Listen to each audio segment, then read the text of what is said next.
Hi everyone. The board has returned from executive session and there were no actions taken. May I have a motion to open the meeting? Lisa, may I have a second? Heather, all in favor? Thank you.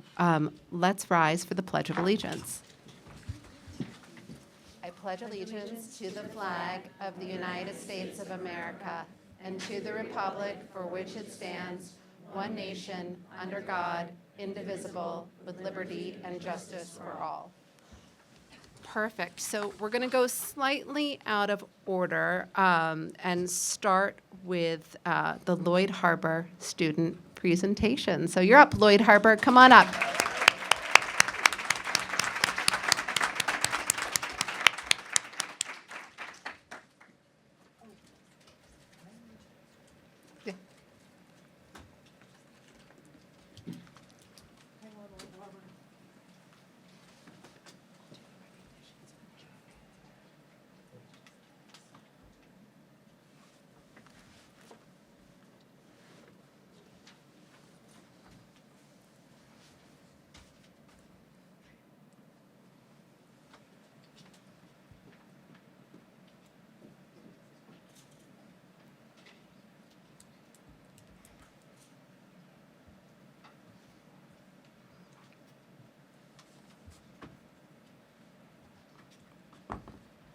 Good evening, Cold Spring Harbor Board of Education. Thank you for having us here tonight to speak to you. I'm Maddie Dirk, Student Council President. Last October, we had many Student Council happenings occurring. To start off, we had a Spirit Day to wear pink for Breast Cancer Awareness Month. Speaking of Spirit Days, every Friday at LHS, we wear Cold Spring Harbor or Lloyd Harbor school gear to show our spirit. For Halloween, we ran a Treats for Troops candy drive. Students donated wrapped candy, which we sorted so that the troops spread out across the world could enjoy a treat for all of their hard work, which we appreciate every day. After collecting all of the candy, the Pacey family dropped it off at a hospital, which was collecting for the Treats for Troops cause. We advertise all of these things on LHTV during our Lloyd Harbor School morning announcements. The four of us have gotten accustomed to running LHTV every single morning. Every week, we have an assigned job. This week, my job is live stream, meaning that I stream it on YouTube and work on all of the transitions. Other jobs consist of teleprompter, assistant, and sound, which we have been taught how to do by Mrs. O'Donnell, Mrs. Scherf, and Miss Steele, who help us run LHTV. Students of all ages can be an anchor or singer on LHTV. They can also do a What to Read Wednesday segment or Words of Wisdom. We recently added a new segment called Try Something New Tuesday, where kids can demonstrate some of their talents. We have learned sign language and how to write Chinese words. Other things we have advertised are different drives, such as the Thanksgiving food drive, which Riley, our treasurer, is going to talk to you about.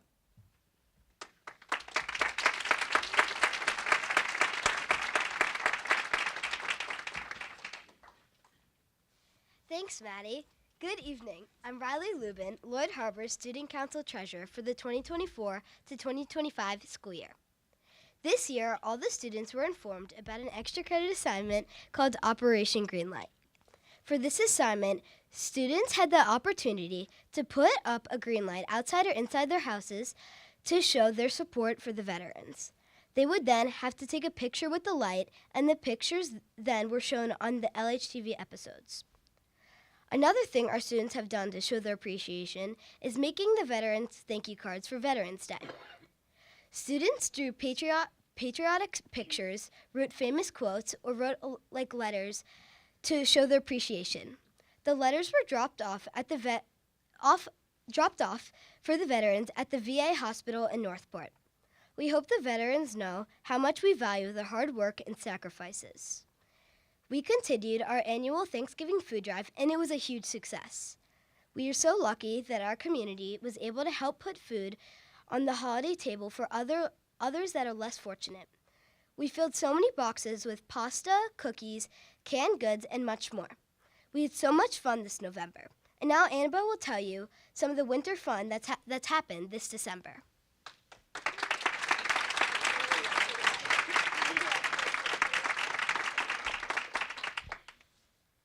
Thanks, Riley.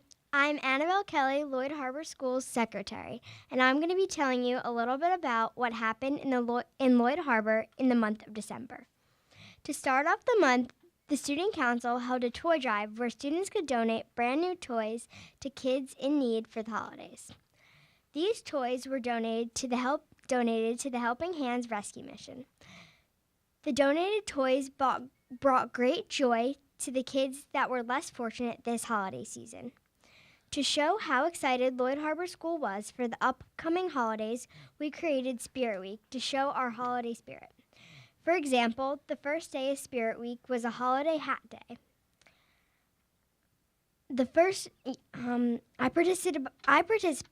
I participated by wearing a Santa hat.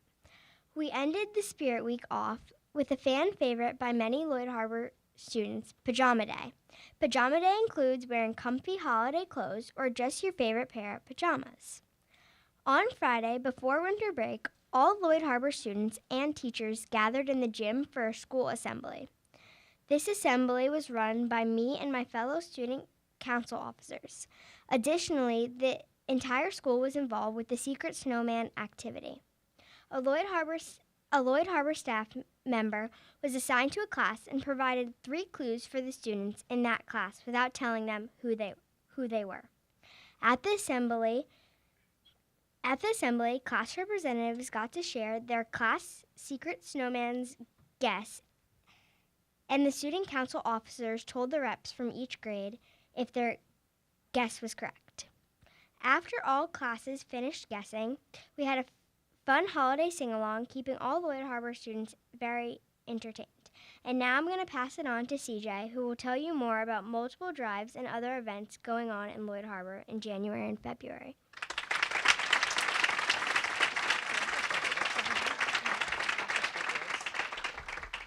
Thank you, Annabelle. Hello, Cold Spring Harbor Board of Education. I am CJ Pacey, Lloyd Harbor School Vice President, and today I will be talking about Lloyd Harbor's current fundraisers and a special surprise on our bulletin board. The 2 current fundraisers at Lloyd Harbor consist of the Animal Shelter Supply Drive and the Soup or Bowl Drive. For the Animal Shelter Drive, the Student Council is collecting supplies such as laundry detergent, towels, toys, treats, laundry detergent, and beach towels and paper towels, all the way to shampoo and conditioner that would be used for the cats' and dogs' baths. The kids place their items in a box near the front and back circle entrances. All of the supplies will be donated to the local animal shelter in Huntington. Secondly, we have our yearly Soup or Bowl Drive. For this drive, even though the name of the drive is the Soup or Bowl Drive, we've been collecting canned goods from soup all the way to things like beans. Like the Animal Shelter Drive, the students leave the cans in boxes near the entrances. Afterwards, the cans will be sent to a stocked food pantry at the Helping Hands Rescue Mission in Huntington. Also, for the Super Bowl Drive, we coordinated a Spirit Day with the students and staff who wore colors or jerseys of the Super Bowl team that they wanted to win. As a special surprise, we have a kindness tree set up in the bulletin board in the 2nd grade hallway. For this school-wide activity, we gave paper hearts to each teacher to hand out to any students in their class that they gave out to anybody in the class showing a helping hand. After that, they would find anybody who did an act of kindness, they would hand them the heart, and they would write their name and the act of kindness that they shown. At the end of this week, Student Council will go around and collect the hearts from the different classrooms. Then we will hang them up on a bulletin board as leaves for a tree. We hope you have enjoyed hearing all about the Lloyd Harbor Student Council has been doing so far this year. The Student Council and our advisors, Ms. Cooper and Ms. Glass, thank you for your support. Thank you for inviting us here to speak to you. Have a great rest of your night. Thank you. Thank you, Lloyd Harbor students. That was wonderful. You've been so busy. I'd like to invite our superintendent to come up and tell you all where he's been. He may have some news for you. 2-hour delay opening tomorrow. All right. So he was sending out the text message to everyone about a 2-hour delay for tomorrow. So It's 2 hours. So far. So far. 2 all hours. right. It's 2 hours. What did we? So we skipped recognition, so you could be here for that and Got just you, went thank into Lloyd Harbor. Okay.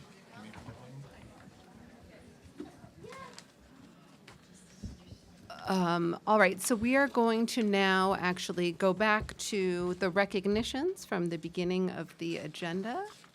I'll turn it over to you. Thank you so much. Oh, yeah, do you want to send the Lloyd Harbor kids home, or should they stay? Lloyd Harbor students, you want to go home? You can sleep late now. It really doesn't. No. No. But it's going to be a long meeting. You should probably go home if you want to. Okay, thank you. Recognition of excellence in Cold Spring Harbor. Tonight, we're proud to honor 2 exceptional students and 1 outstanding teacher for the remarkable contributions to our community. Our student recognitions, Teddy and Spencer Boskoff. You guys here? Come on up.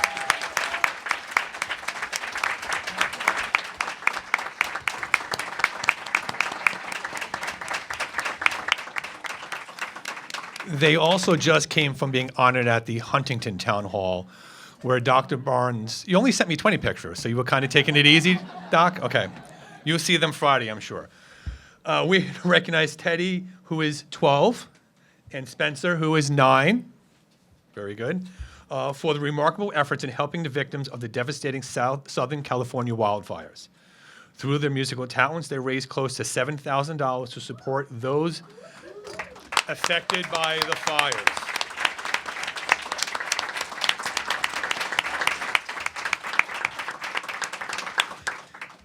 Teddy is a talented guitarist performing at various locations in Lower Manhattan and Huntington, while Spencer played a crucial role in promoting their cause.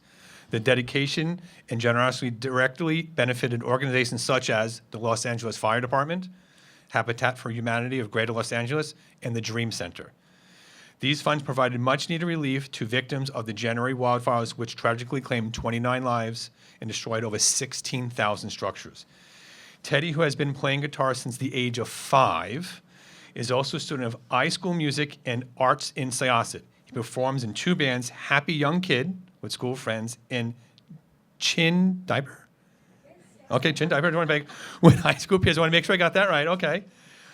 Their selfless efforts exemplify the spirit of Cold Spring Harbor, compassion, leadership, and drive to make a difference. I have 2 quotes here. Teddy shared, "I felt really bad for the fire victims. It was horrible. That's why I wanted to help out, because everybody was losing their homes and everything they had. It was very nice of you." And Spencer said, "I love helping people. It just makes my heart feel so good."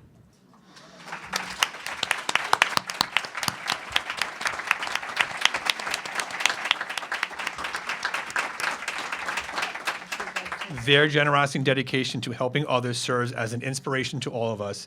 Teddy and Spencer, we are incredibly proud of you.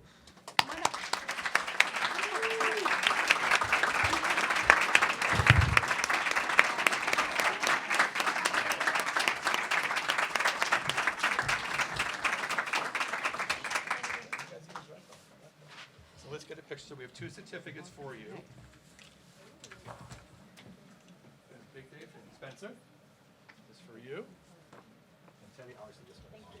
So, thank you. Let's get a picture. You guys want to get in the middle here? Do you want the screen behind us? You get me. You're the stars. You guys get in the middle.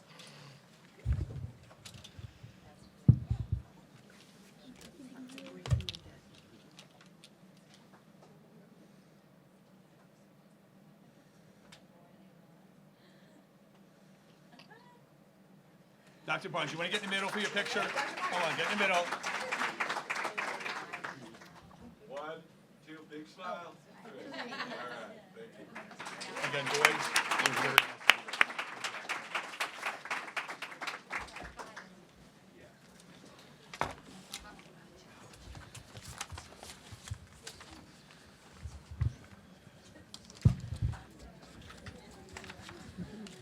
you. Okay, we have a second recognition. Oh, right. Yep, thanks.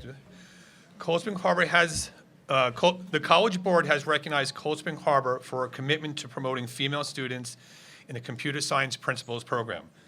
We are proud to be only one of 847 institutions globally to receive this distinction from our efforts of improving gender representation in the STEAM fields. A special congratulations goes to our very own Melissa McLeese. Miss McLeese, where are you?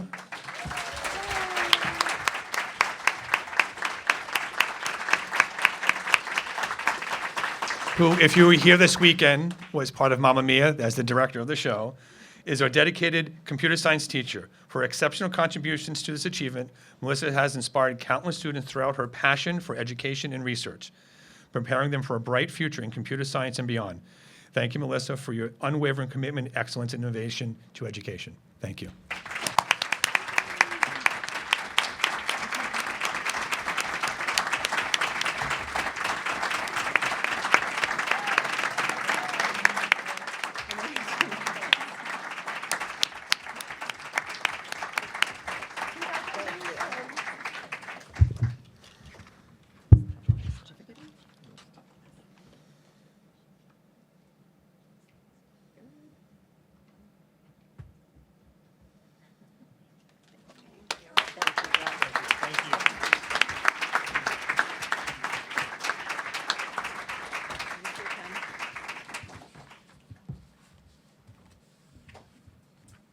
Okay, very exciting. Very, very busy. So as president of the board, here are my remarks to the public. So I know we see a lot of the same faces at these meetings, and I want to thank those of you who are regulars for coming out. I actually don't know how many people are here because of the snow, but I've been using this portion of the meeting, this president's report, to update you on matters regarding New York State, regionalization, Attorney General's office matters. At our last meeting, a community member asked how much has been spent on our suit against regionalization, and I just wanted to report out on that here. So the Cold Spring Harbor portion, the total cost, including the Cold Spring Harbor portion of the Article 78, which was $6,351.43. And then there were some additional costs of $518, $875. Those were both in January. A community engagement expense where we fronted the cost for a Zoom meeting, right? So You and I and Nick held. we held a Zoom meeting for the community. That was $840. Right, I think we had over 200 people participate. Yes, we had another prep session with the attorney, $315, and an opt-out letter that was $175. So all in, it's $9,074.43, just to be completely transparent about what we are spending to fight regionalization here in New York. There are 21 school districts that have joined the suit, and we will continue to keep you informed as we have more developments. I also want to take a moment to mention that at the last board meeting, one of my fellow board members pointed out that some people up here ran on transparency. Many of us also ran on changing the way this meeting works and how we communicate with you and how quickly you get your answers. Things have improved, but we still have a lot of work to do, and you will see in tonight's meeting and in future meetings that this board pushes back. New York State board training tells you that as board members, you look stronger when there's consensus, and I think there's one thing this board can agree on, which is to disagree with that. We want you to see us publicly agree and disagree. We have different opinions. We want to ask hard questions, and we want you to have high expectations of us. And if you have input for us, we say this all the time, but please, please come to meetings, speak up, or ask questions, send emails. Really, we want to hear from you. We welcome it. And just before I wrap up, because we have a lot to get to tonight, we just felt that it was important to give an extra word of thanks to our teachers for all their hard work and everything they do for our children. We were really glad to see in Newsday that they were recognized as the highest paid teachers on Long Island and the third highest in the state. So with that said, we have a long agenda, and we look forward to hearing from our leadership about budget proposals. I expect we'll have a lot of questions, so I'll turn the meeting over now to our superintendent for his remarks. Thank you. Thank you very much, Alex. This past month has been exciting and busy, one here in Cold Spring Harbor. We had a flurry of activities across our schools, showcasing the incredible talent, dedication, spirit of our staff, students, and community. Our junior high winter sports season kicked off. Our elementary and secondary staff participated in valuable training sessions on January 21 and February 7th. The junior high and the West Side students each enjoyed their own dance, while the junior high school musical production of Mamma Mia was a resounding success this past weekend. In addition, we had a special recognition of Milan Lustig, our semifinalist in Regeneron Science Talent Search at the Cold Spring Harbor Labs last Monday. There was a guidance meeting where students gained insights into the college essay writing process from representatives from Geneseo and Penn State. Last Wednesday was our annual senior rehearsal dinner where 110 seniors from the community senior citizens joined for a dinner engaging with our high school students and enjoyed a matinee performance of Mamma Mia. A special thanks you to a grant from our Cold Spring Harbor Education Foundation to assist the Cold Spring Harbor Goose Hill students in supporting them in a well-balanced, well-rounded education by balancing academic rigor with the invaluable benefits of an unstructured play. Goose Hill primary students took part in Play Day, a special event celebrating the vital role of play in children's social and cognitive development. Lloyd Harbor School recently hosted a Scholastic Book Fair, which was a tremendous success. In addition, students across the school celebrated World Read Aloud Day, enjoying special guest readers who brought stories to life in their classrooms. One of the highlights of the month was our annual STEAM and Humanities Night, where over 700 students and community members participated in engaging in hands-on activities taught by a senior high school staff, students, elementary teachers, and more. This event is a favorite among our elementary students. It's a wonderful opportunity for younger students to explore new subjects, meet friends from across the school district, and experience excitement at the junior-senior high school environment. I want to thank Dr. Fulton for taking over the event this year. You did a wonderful job. Thank you.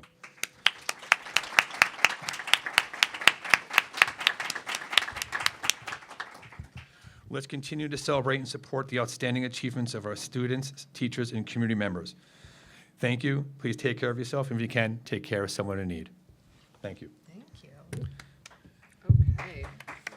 Thank you. All right, so it's that time of year. Tonight we kick off budget development season. We have budget presentations tonight from our buildings and athletics, and we'll start with a budget overview from Ms. Costa.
Okay, welcome, everyone, Board of Education. As Ms. Wheelahan said, today we kick off our first budget development meeting of the season. And our season starts tonight, and it culminates in the budget vote in May, later this spring. So a balanced budget, we usually talk and we start the budget development process talking about what a balanced budget is. A balanced budget is both our revenues, and our revenues support our expenditures. At Cold Spring Harbor and all school districts, our revenues are made up of three components. The tax levy, it's governed by tax cap legislation, the formula. Our tax levy currently makes up about 87% of our revenues. Our state aid, which makes up about 5% of our budget. And this is the governor's, we will talk tonight about the governor's state aid proposal, which culminates in the legislator adopting the budget later this year. It's due by April 1st, and we'll talk about that in a little more detail. And our last source of revenues is other revenues that we have, fees and miscellaneous revenue, as well as reserves and fund balance. And all of those three revenue sources support our budget, which we normally talk about the district's budget. Our district's budget is about $82 million. It will be finalized at the end of this process. And this is actually what you're voting on when you go to the polls on May 20th. You're actually voting on the authorization of the school's budget, but it needs to be supported equally by the revenues that we have. We're going to speak in detail about each of these components. So we're going to start at tax levy. As you said, the tax levy is governed by legislation. This actually is the tax cap calculation. Some people refer to it, or it's gotten a common term of the 2% tax cap. That is not true. It's actually a complex 8-step formula, and it actually has exclusions that layer on top of those 8 steps. Our initial preliminary tax cap calculation comes in at a maximum allowable levy at 2.23% increase over the prior year. That's a levy of $72,262,000, and that's about a $1,577,000 increase over the prior year. This is at this point, this is the maximum allowable levy that we could go out to the public that needs a simple majority vote of our public on May 20th. And actually, this is just the preliminary calculation. We're still working through some of the numbers and the estimates. It's due to be filed in the Comptroller's office on March 1st and can be filed after that if things change after March 1st. But this is what we are working with as of today, 2.23% maximum allowable levy. And this is actually the 8 steps of the tax cap formula. In case someone's interested, there's actually a link in the bottom to the New York State Comptroller's website. Here's a summary of all of those 8 steps. And as I mentioned already, it has gotten the common term of, the 2% tax levy, which is not true, as you can see from this slide. This is the one component that's actually given in its name, the 2% tax levy. It's one of many components of the formula, and it's actually capped at 2% or the growth of inflation, and that's where it's gotten its common name. So this is that one component, the 2% cap, and it's actually tied to the inflation growth rate. This is put out by the Comptroller's office. There's 5 years of data on this page, and you'll actually notice we have a fiscal year that ends June 30th. That's why I highlighted this column. So that's our column of information. And the growth of inflation is 2.95% this past year, and we're capped at a 2% allowable levy factor. And on this one page that has 5 years of data, 4 out of the 5 years, the inflation factor has exceeded the allowable levy growth factor of 2%. And another fact, just for us to keep in mind, is this is the 14th year of tax cap legislation.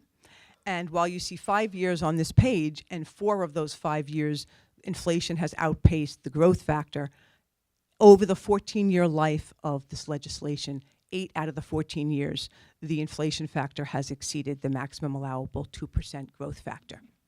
And districts have to, it's a challenge for us as inflation continues to grow.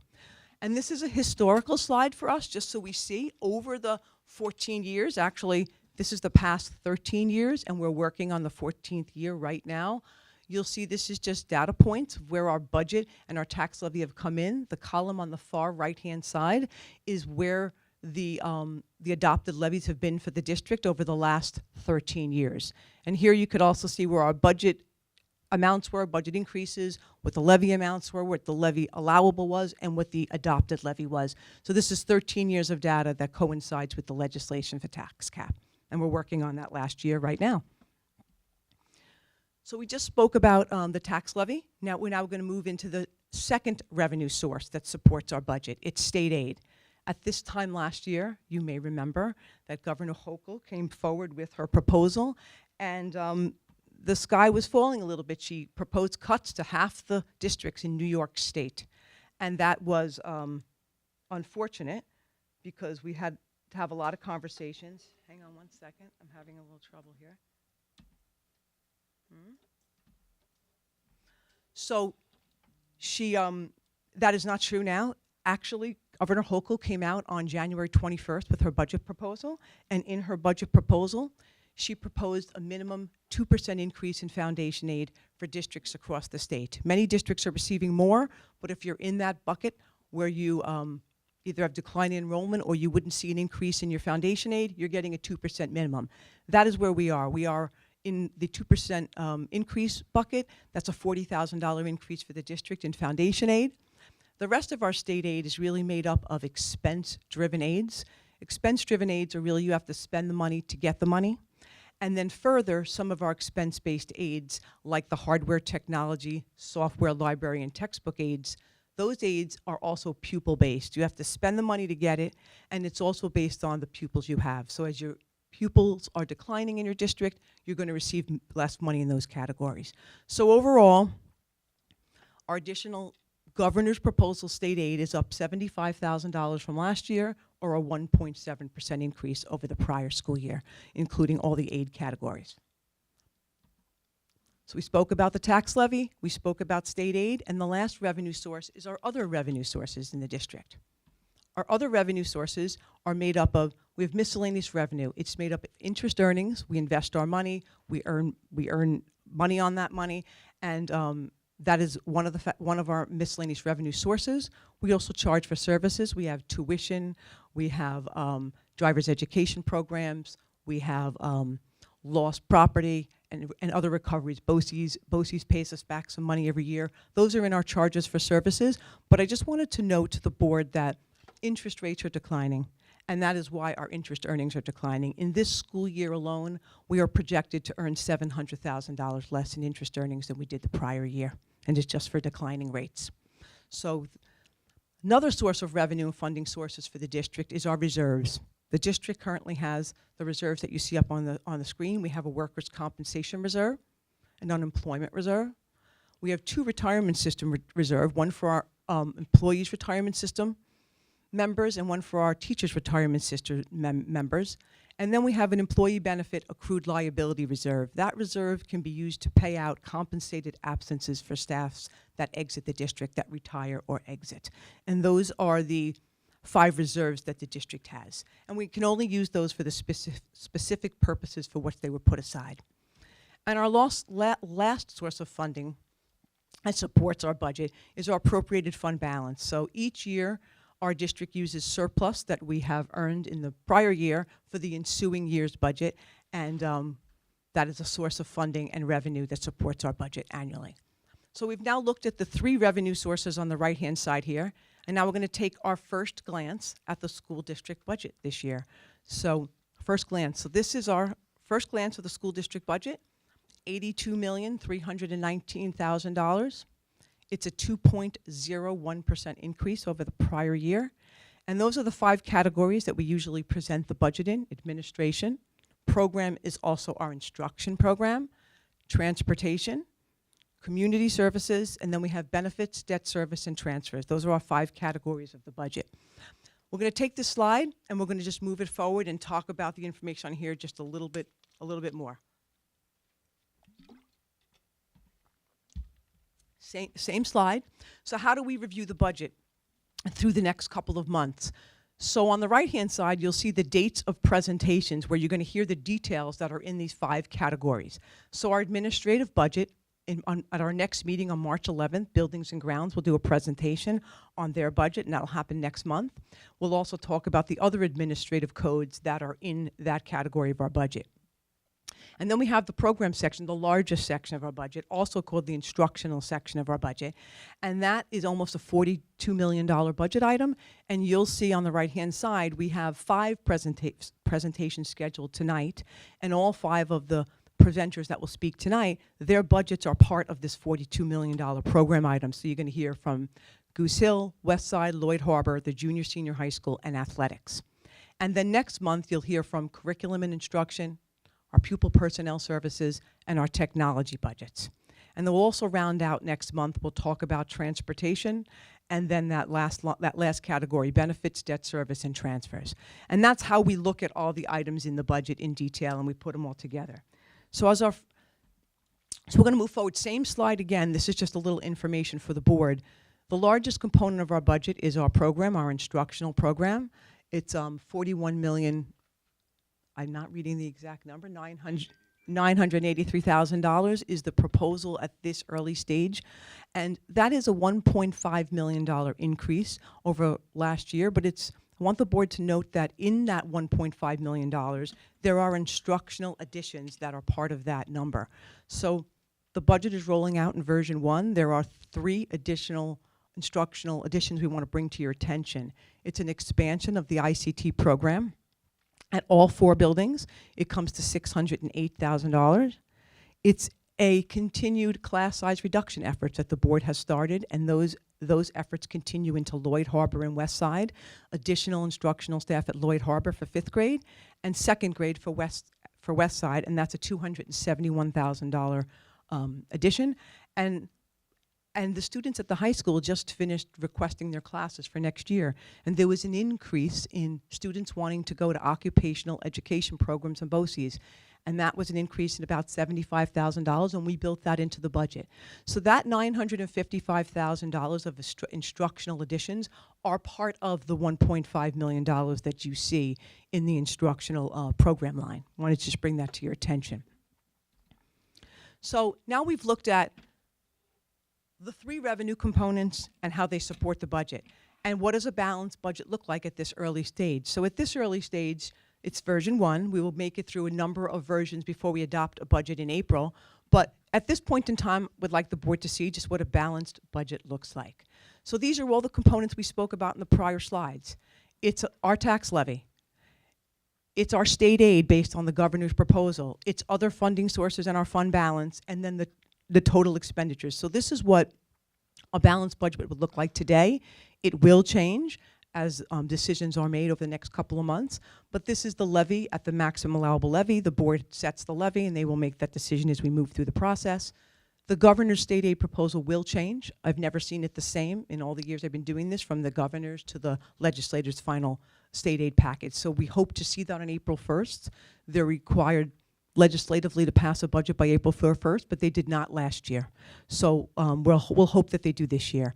And this would be our recommendation for other funding sources and fund balance use, and this balances the budget out. The revenues are an increase of 2.01%, and our expenditures are an increase of 2.01%. So the budget is a tool, 1 year, how we run our educational program in a district and how we support our operations. But it's also important, and we started last year of looking at our long-range financial outlook. The governor proposed a serious cut to state aid last year, which forced us to start taking a look at our long-range financial outlook and what that would do. That did not go through last year, and she did not propose anything like that this year. She proposed a minimum 2% foundation aid increase, but it's still a good business practice to look at our long-range financial outlook. So we are looking at where we stand and what the future looks like. So this is a glance of our long-range financial outlook. The columns in green are the years that have passed. Those are actual data. Those are audited data. Those numbers tie right back to our financial statements. So in 2023, the district ended the year with a $4.8 million surplus. In 2024, the district ended the year with an $8.2 million deficit. And you see that I noted there that it was a CVA, because that is the year we settled the CVA claims for the district. And then you see the column in yellow. That is our current school year that we're in. We're about midway through the year, but we do begin right now starting anticipating where we're going to come in at the end of the year. So for the 24-25 school year, we estimate at this early stage a surplus of $3.5 million. And we're going to look at the 25 year and then the 4 out years together, because we're going to concentrate now on the surplus or deficit line. And where we are is we see the district with a surplus for anticipated this year and the 4 out years. And that's a healthy situation. That's where you want to be as a district. You want to be in a healthy situation like that. But we also look at this long-range financial plan, and we just take note of what's happening in the district. These are assumptive data, and anything could change. Like if the governor came forward with a proposal, it would change our assumptions for state aid for the out years. So that's why we continue to look at this as assumptions, and things change. But what we know today and what our assumptions are today, just for the board to note, our revenue growth, that's in the yellow column and the 4 purple columns, you'll see that our revenue growth is not keeping up our percentage growth with our expenditure growth. And that's why you see the surpluses, which we're happy to see healthy surpluses, you see them declining. So it's just something that the board to be aware of, and as we look at our healthy financial outlook, it's just for us to notice the growth in each of those items are different. So now we go, so where are we? So we looked at the budget, we looked at first draft of the budget, we looked at our long-range financial outlook, and now we're looking at things that aren't in the budget, things that the superintendent and the administration are asking the Board of Education to consider. So these are additional budgetary considerations. They are not currently built into the budget. So all of those considerations are the following. Asking the board to consider a committee on special education chair, a math coach, district-wide math coach, Lloyd Harbor, an ICT contingency position. There is one grade level at ICT. Dr. Schimpf will talk about it in more detail next month, that if there are other students that enter into the ICT model in that grade, we would need a contingency position. We need more resources there.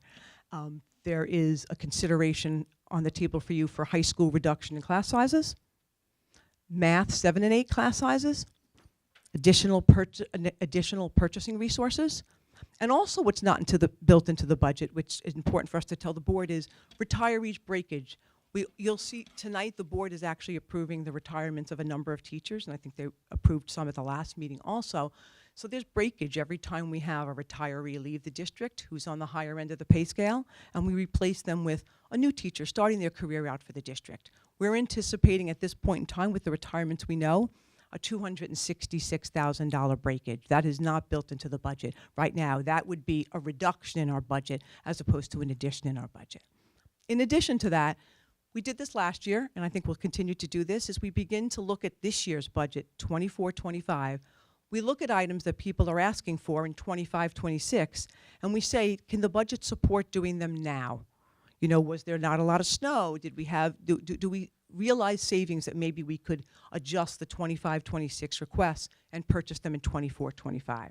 So we have identified $153,000 at this early stage of the budget process that we think that we could purchase now, that you'll hear from budget, you'll hear from each of the buildings and the directors that are in their budgets that we're actually acknowledging that we might be able to do them now. And here they are on the next slide. You'll hear from athletics tonight, and a bunch of items are in the athletic presentation.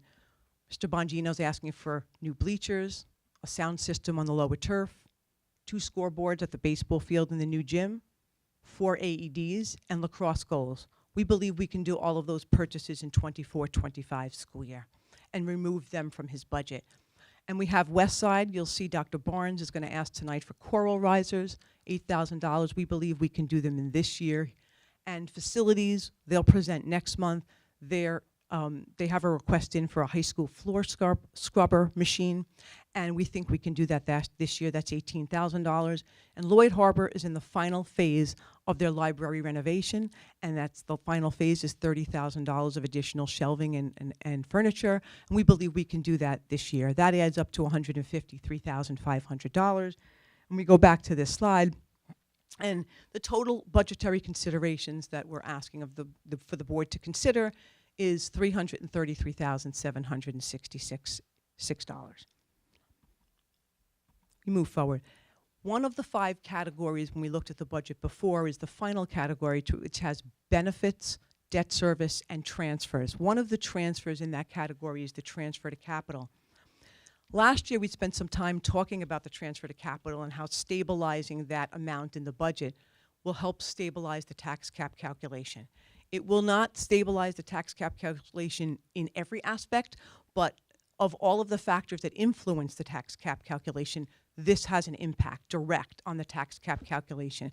So we spoke about a consistent $350,000 in the budget in this line item for projects, improvements in the district, and that impacts our calculation as we move forward. So last year we approved $350,000. Next year we're asking the board to consider $350,000 of this capital work.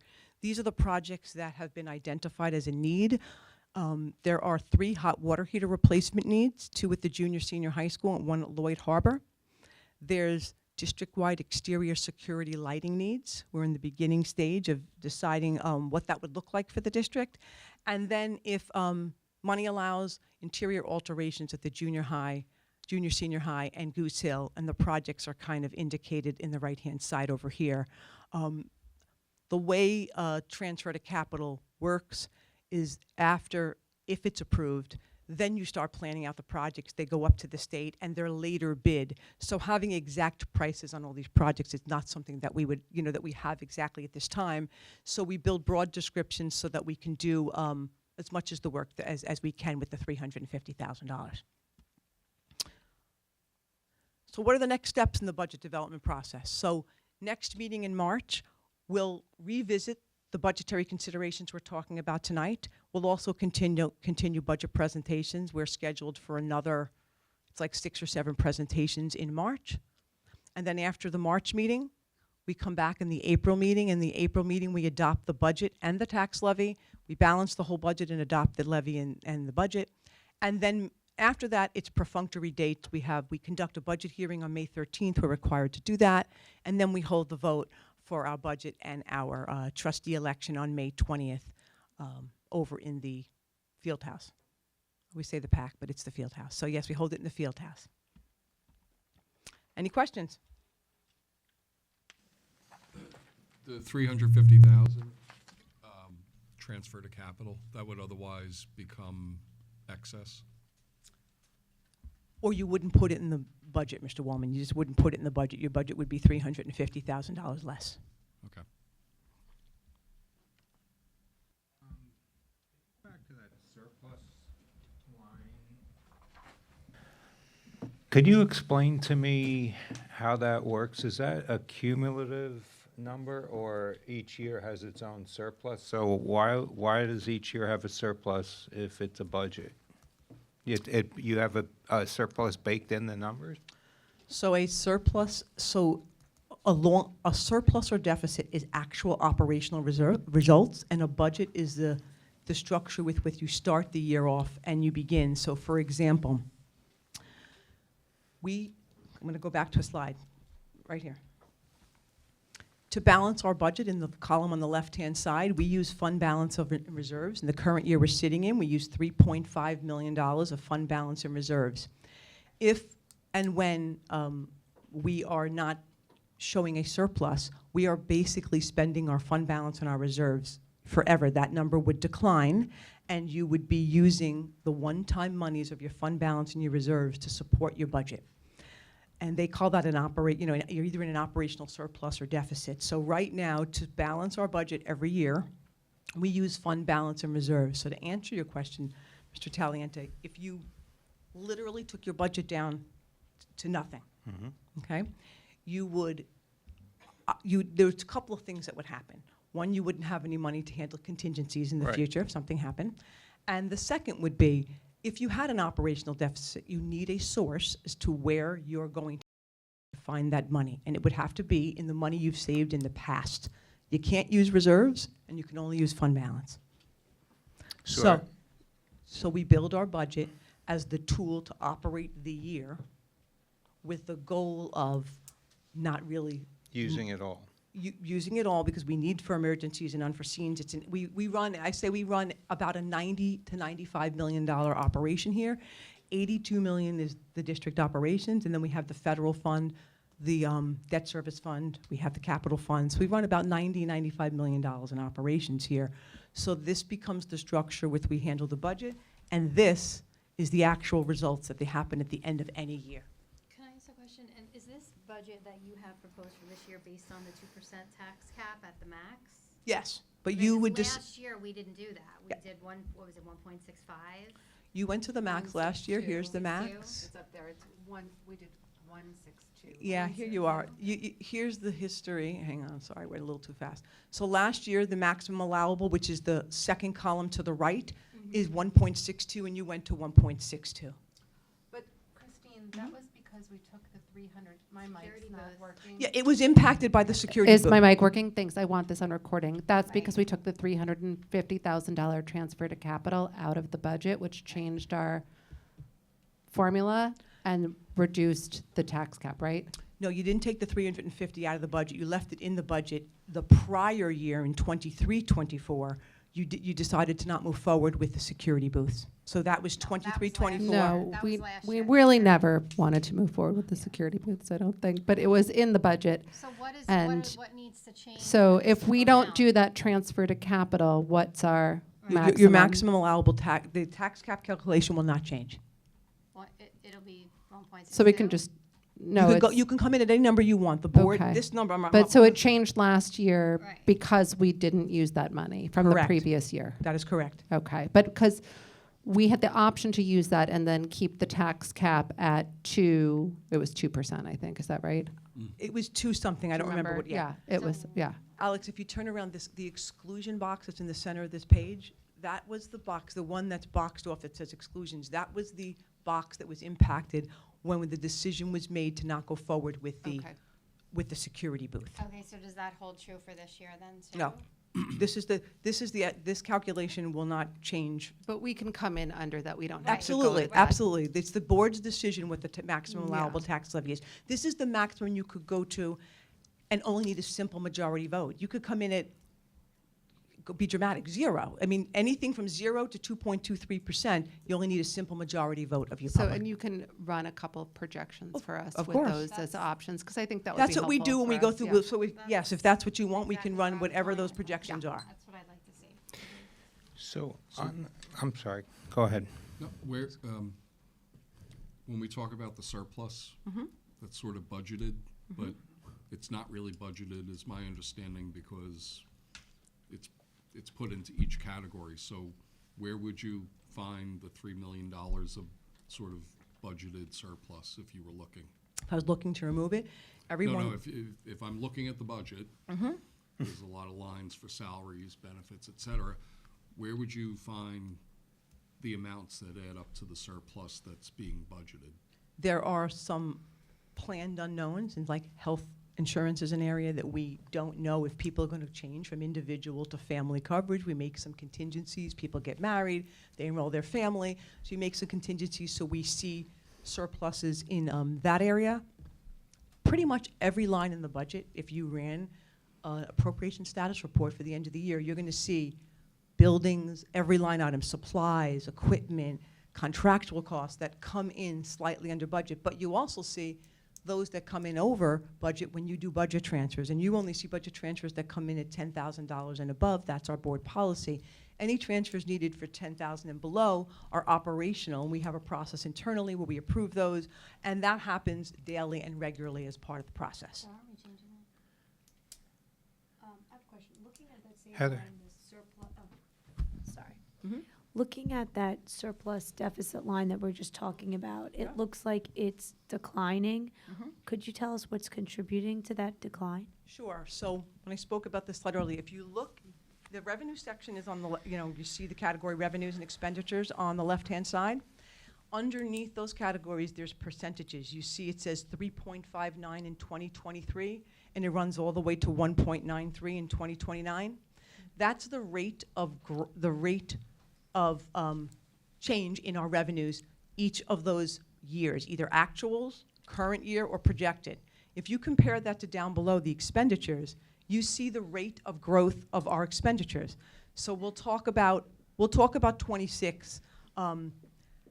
We see a 2.11% estimated increase in our growth in revenues.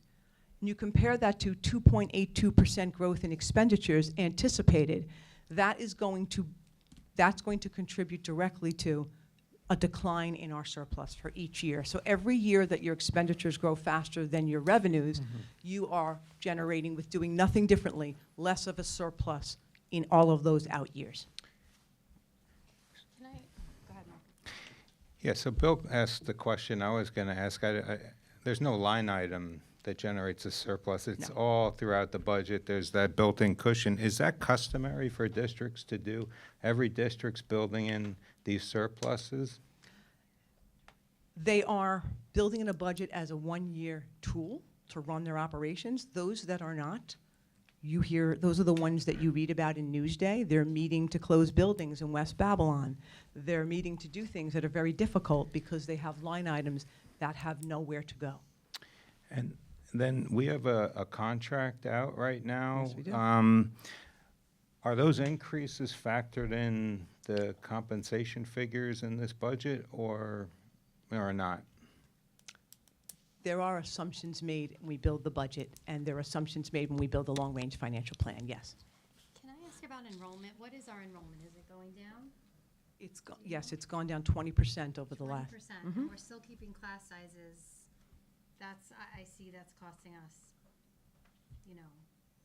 what was it, Yeah, 200? over the last couple of years, the $1,000? board has made that, I guess, a priority to It reduce. is a priority. Yeah. I want to just Yeah, put it on tape that we want to keep it that way. I Abs- mean, I shouldn't speak You for should the talk board. into your I shouldn't microphone, the speak for board. yourself, but Yeah. But I'd like that to be like a top priority, I was hoping. The community you'll seems to s- come out with that. that's already, if you Worry. see yeah, here, Christine put that in. Kate, Yeah. you see over The here, it's earlier. on the right-hand side. This is noting on this slide, that's automatically built into the budget because we have heard you as a So board. that's and built in, right? already in. Okay. Yeah. It's already in. And you'll see when Lloyd Harbor and West speak today, each of them have a enrollment slide.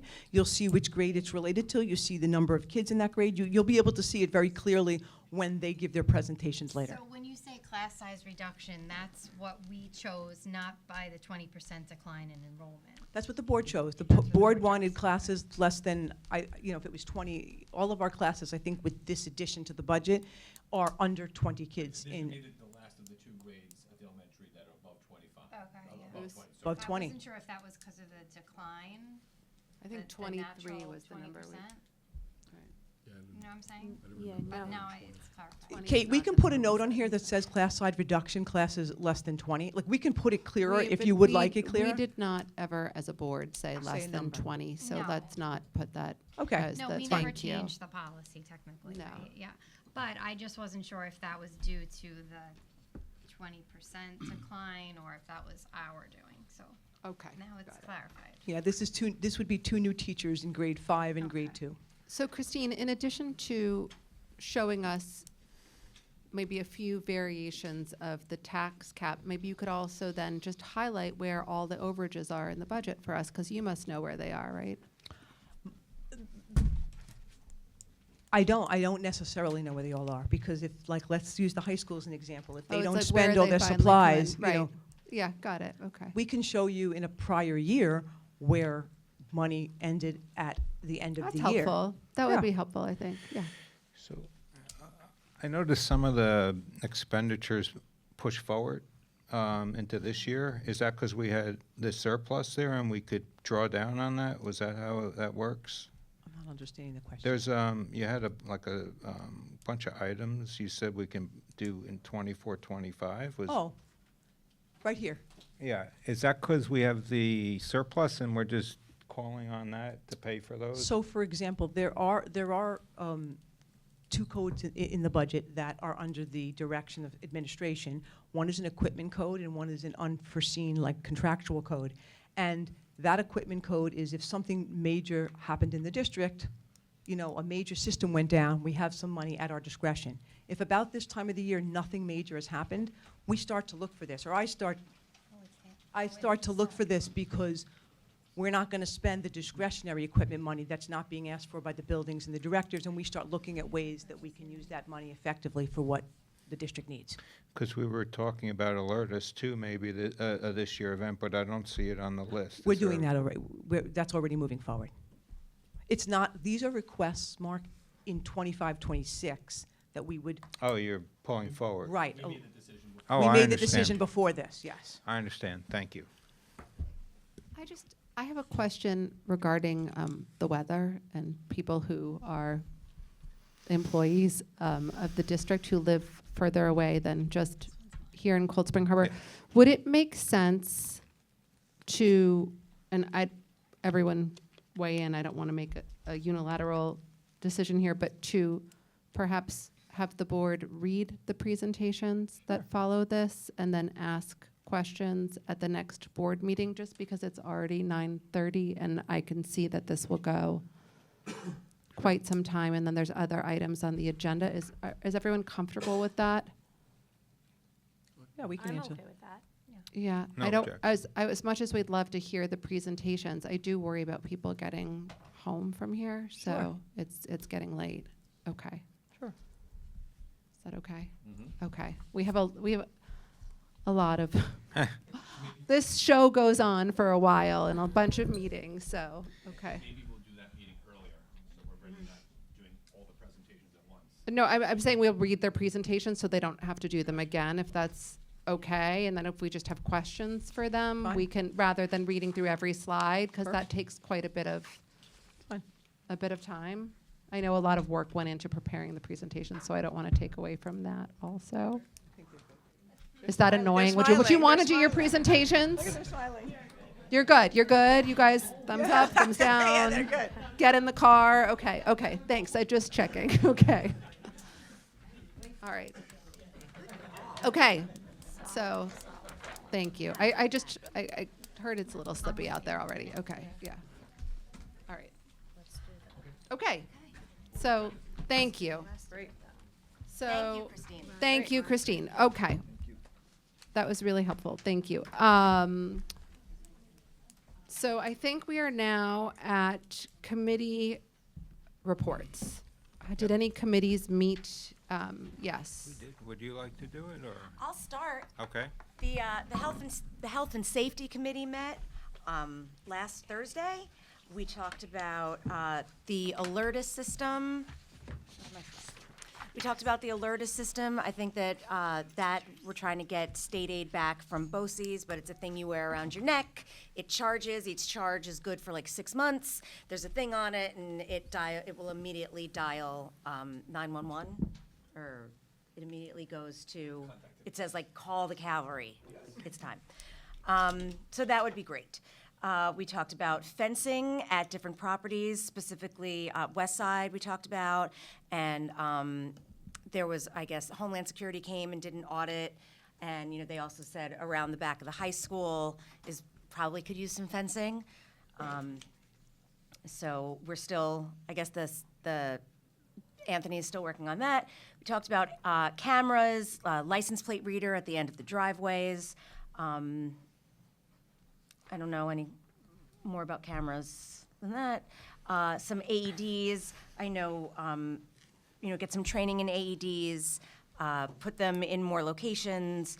And then we also talked that possibly it might be a good idea to have all of the staff trained in CPR AED training, maybe on an alternating basis, so that it's a 2-year certification.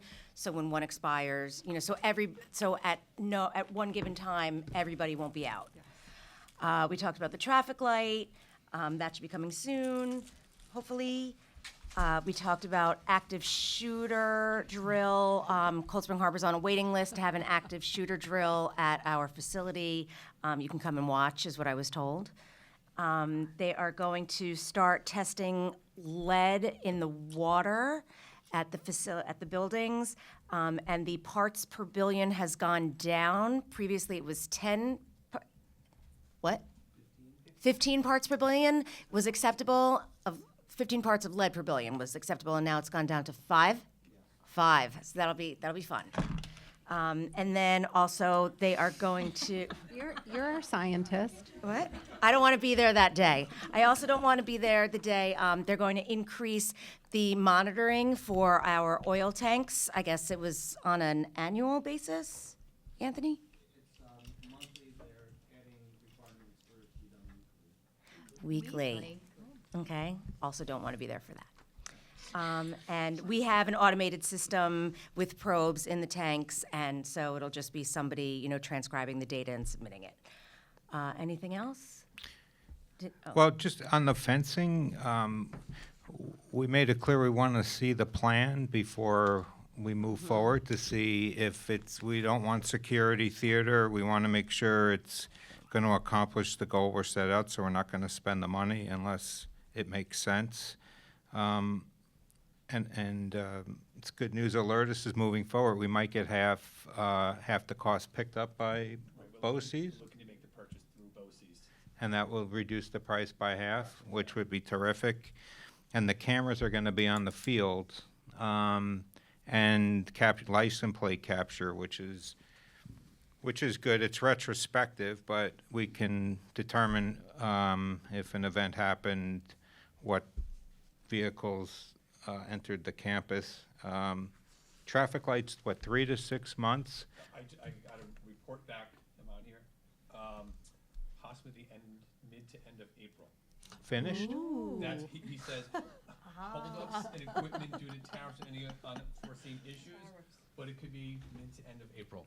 Sounds like Wonderful. April break to me. So Wonderful. Very that would be exciting. great, That would Does be Heather great. get to be the first one to drive through if she it? would like to. And, yeah, Many of the parts are in already, so that's. we're gonna add signage around the circle, the horseshoe at the junior, senior high school, no standing. That's right, and also looking. I mean, standing only, Standing no only, parking. standing Excuse only. me. No, because we want to try to keep that open, but we can't if people continue to park there. Correct. And then on security, the guard, the head count issue is dissipating, and we have Either 35 or 36 right now. we're up to 36 possibly, and we have line of sight on additional members, which would get us to where we want. And yeah, the new director of security is on board. He's been here a month. He's really, I think, quite terrific, and we're lucky to have him. He's fully invested in this institution, and he's really thinking outside the box, making contact outside the district. For example, those active shooter drills when he volunteered our premises, they do those overnight, and it's local law enforcement. They're using our facility. They're also learning our facility when they're practicing in it. So, you know, he's really done a terrific job. He's only been here a month, and we're very lucky to have found him and brought him on. So that's all I have. Virgil, and one of the things, I don't remember if you mentioned, I was looking at the traffic light information, to be adding an additional security guard with a golf cart circling the Yes. fields. So he or she will be actively seen. We're looking at the uniforms that they wear, that it's clearly that this is a security officer, so they can easily identifiable. So all Well, things. I guess we could bring that up now then. There's a request for 3 golf cart rentals. That's on the. It's on that's the to rent agenda. here, yes. Mike, two of them athletic. One was the addition for security. Okay. Yeah, I saw the contract So before. one is for, okay, I didn't know. So, Yeah, I should wait maybe for the point where this comes up, but my question on those is not whether we need them, but they seem really expensive for a lease, a 3-month lease. Mike, do you want to? Yeah.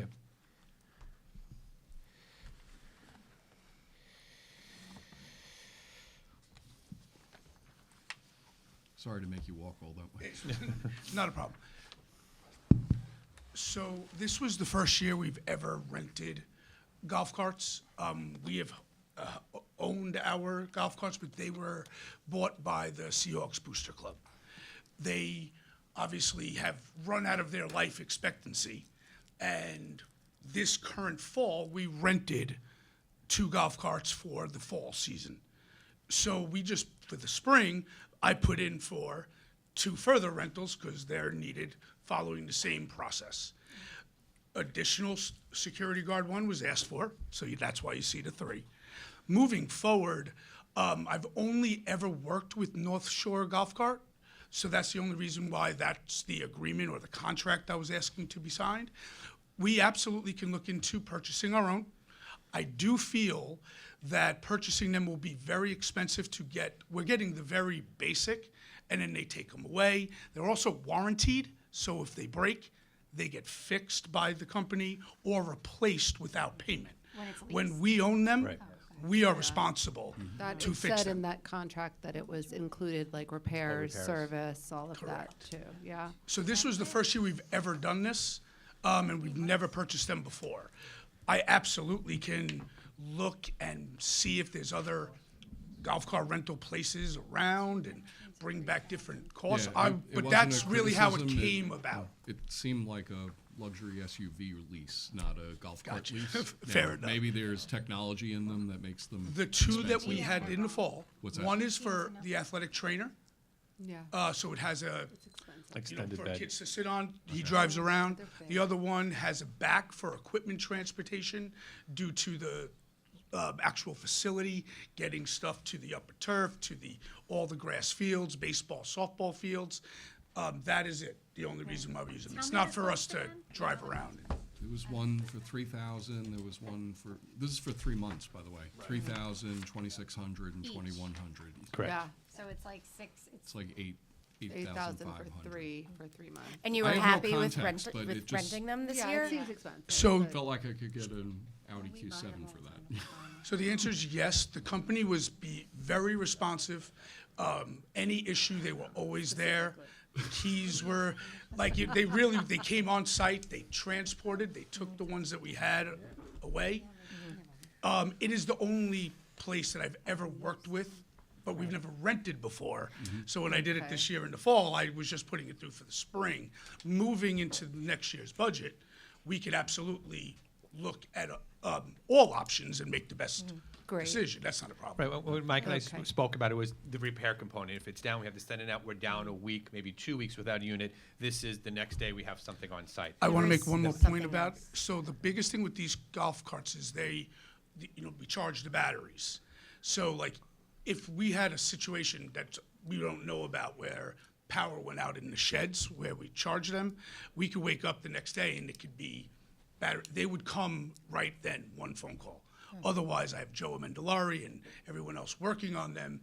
It was really a hassle over the last several years, but they were very old. That's why we went this route. were the old ones a battery charge too? They were. Okay, thank you. You're welcome. Where were we? So, Mark, were you still No, no. reporting it's on, okay, Other reports, I guess? Policy. policy. So we met at the end of January. We dealt with 4 main things mainly. If you remember at the last meeting, we had the second read and final approval of policy 2160, which is our code of conduct policy. And there's a provision in there in paragraph E that was new, and it dealt with annual disclosure of conflicts of interest. So the policy committee has worked up a form to implement, or to recommend that we implement through Joe to comply with that policy 20. And it would be a subset of people who have influence over purchasing, et cetera, who would have to complete this every year. We're going to circulate that to the board for its view after the attorneys finish with it. The second item, we dealt with a policy that's actually on the agenda tonight for a first read on student voter registration. And basically, we updated language regarding how the district, as a policy, will provide voter registration applications to students. We also have on tonight policy 5500 relating to student records. So we finalized, we made some conforming changes, like for example, we clarified what personally identifiable information consists of. We clarified that volunteers are considered school officials for that policy's purpose. Most importantly, we updated the data items that can be included in the directory, and so I know there were items that people wanted to be included, and so the policy conforms that, and that's up for a first read tonight as well. That was it. Was it? Okay, sure, No, well, go ahead. we did prioritize, talk about prioritizing all the other policies, so they keep coming in every month, and so it's sort of a never-ending list. Just when we think we knock something off, 5 more come on. Yeah, that's all. All We right, have thank Sorry, you. did I, Heather or Lisa? Okay. I think just to note, the policy 5500, the PTGs are going to be very happy that they'll be able to provide, grade level information, all that stuff, so the directory should go a lot smoother. Much easier. You're welcome. We got it done. Okay, thank you. All right, so now we're going to move on to audience to visitors. Cold Spring Harbor Board of Education and Administration welcome your attendance at Board of Education meetings. Audience to the public affords residents an opportunity to address the Board of Education on both agenda and non-agenda items. Each resident is allowed to speak for 3 minutes. This is not a forum to discuss student or staff-specific issues. Please contact the district separately on these matters. Questions on actually what we were just talking about, the policies. Okay, so just come up to the mic and introduce yourself. Cecilia Gilroy. I've got 2 at Lloyd Harbor, Colin and Francine, and 1 in the junior high, Catherine Gilroy. So first, I was so excited to see the policy on voter registration. I just think, the fact that we're emphasizing civics right now and making sure that students know that their voice being heard in government is great. So happy for that. Information for our kids is obviously super important, that we're safeguarding all of that data. So I just had a couple of questions around those changes that I saw in the policy. And maybe specifically the paragraph around volunteers. You mentioned the volunteers now expanding the scope of who would have access to some of these personal identifiable information. And in this digital age, and just, really, I would prefer to err on the side of restricting more access. So just wanted to hear a little bit more about why we were expanding access for volunteers and how we would kind of govern and train people on that. Actually, maybe more that we made sure there would be training for volunteers to understand what is personal and what is not, and that they can't share that out. So that's what we added. We beefed that up, that the building principals and volunteers come in, that they make sure they understand. You're going to see stuff being in classroom, names, addresses, so on and so forth, that is indeed personal information. You can't share that out. So that really revolved around that change of adding training to the policy. Okay. I thought the formal policy said that they were restricted from seeing that, and this was allowing Well, we certain realized people they're to going be to see stuff in the room. Like somebody's like birthday. during lunch duty. During lunch duty, you're going to see names, and even someone's ID number may come up. We're just making sure that you understand you cannot share that information out. Okay, so we're not creating a new class of No. people who can access private No. information. That's not the Protections. intention. Okay. We're telling people that they can't. They can't do something. We want to making sure of that. Okay. And then could we just talk a little bit more around the purpose and the intention of expanding the definition of the things that are included in the directory?